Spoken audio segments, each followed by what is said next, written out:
अब तो तेरे बिना एक पल भी कटता नहीं। इस तरह का व्हाट्सएप स्टेटस बनाने के लिए वीडियो को पूरा देखें।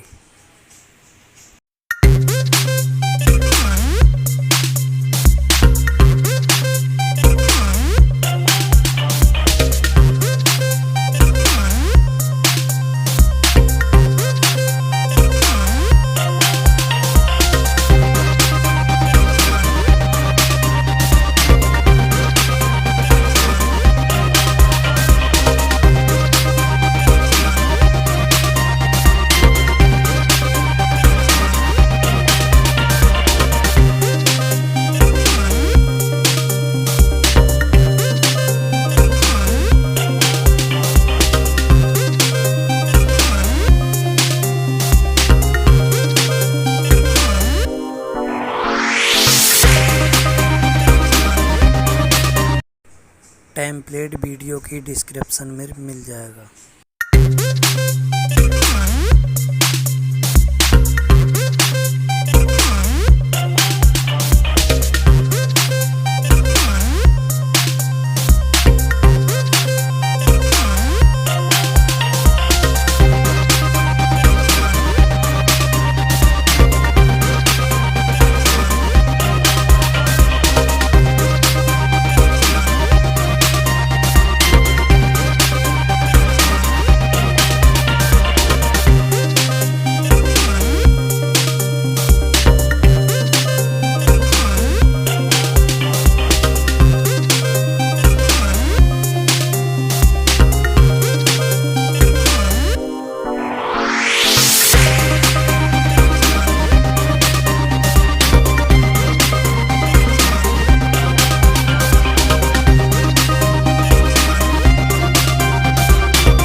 वीडियो पसंद आई हो तो चैनल को सब्सक्राइब करें, शेयर करें, कमेंट करें।